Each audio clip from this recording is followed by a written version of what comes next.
Well, just tax real estate profits by getting rid of the 1031 exchange. The government doesn't want to be in real estate, and that's why they have such things as a 1031 exchange. So you learn about the 1031 exchanges. You've been doing it for 20, 30 plus years and making lots of money. So tell us a little bit about how the legislation has changed and kind of what the current state of 1031 exchanges are. So I don't know about you, but I don't stay up on that as much as I should. I rather just, pick up the phone and call Dave and ask him, hey, what's going on here? Or what's the latest regulation? Because it's really important to kind of understand how they shift and how they change so that you don't, you're not asleep on your next transaction and you know exactly what you're getting into. Well, and in recent years, of course, it's become more of a concern because there's so much information out there and so much of it's bad and so much of it is just dreams. When a candidate comes out and says, I'm going to do this, honestly, the odds of them actually doing that are very slim, no matter who they are. And in fact, it's kind of interesting that since I've been doing this, every president I've been under, and I've been under Republican and Democrat presidents, every one of them has looked at doing away or severely modifying 1031 exchanges because it's seen as low-hanging fruit. Number one, it's easy. Well, just tax real estate profits by getting rid of the 1031 exchange. Or it is seen as a rich person's game. Only rich people are doing 1031 exchanges. Let's just get rid of it. We'll get rid of that. Help the middle class. Well, here's message number one. The average sale price of a property that people are doing 1031 exchanges on is a little under $400,000.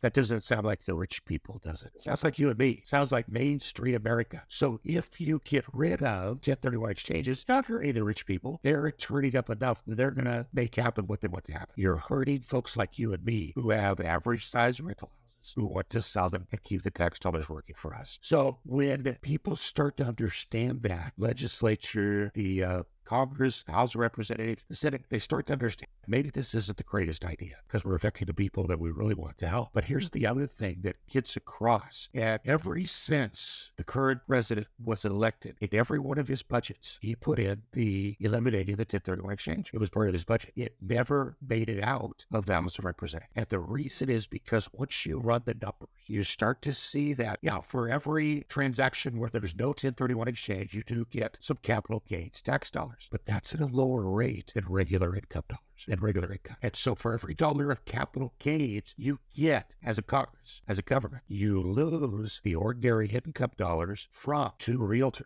two title companies, two painters prepping the properties for sale and renovation, two attorneys looking at contracts, two appraisers, two home inspectors. And all of a sudden you start to see that you're losing far more dollars in tax than you're getting from the capital gains dollars, to the tune of billions of dollars a year. And that's just math. I love that analysis of all the other people that it affects, right? And then here's the other thing, Dave, that I often think about is, all right, so if they get rid of the 1031 exchange, then the government wants to be in real estate? That's a question, right? And I think the answer is no, the government doesn't want to be in real estate. And that's why they have such things as a 1031 exchange and they have bonus depreciation. It's to entice people like you and I to go out there and buy real estate and to really just help everybody have a place to live. That is really well said. And when you go all the way back to 1920, that was the whole reason why Section 1031 was put into statute, was because our nation was coming out of World War I and we were just starting to fill in, and we were a very hungry country. We needed agribusiness. But the problem was all of our farmers at that time, if they sold their farms to go buy bigger farms and grow, they would not be able to do that because there was not enough cash to pay the tax and buy the next farm. So they couldn't grow. But even worse, all of the young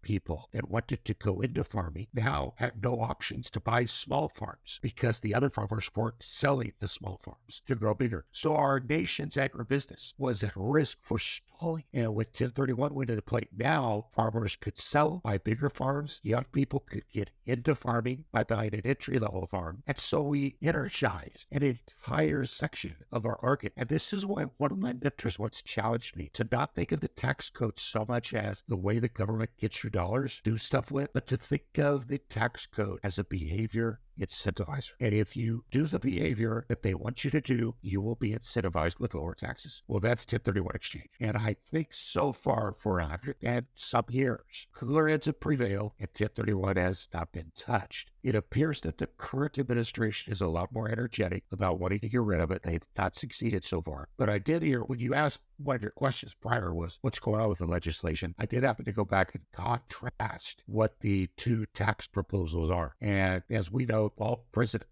Trump did during his term was to eliminate personal property from 1031, but he left it alone. President Biden and Vice President Harris have both proposed either to get rid of 1031 or to cap it at $500,000 in profit. Now, that by itself, you're okay. If you want to cap it, it still is a short sight. You're still going to lose money. Here are the proposals that concern me far more. Number one is the elimination of a step-up basis. Because what happens in a 1031 exchange? Remember I said you get to indefinitely defer? How do trusts play into the whole 1031 exchange? Your heirs will have to pay tax on everything you owe. I'm making about $500,000. Jacqueline and Melvin, thank you so much for taking time out of your busy day to listen to this episode of Get Diversified.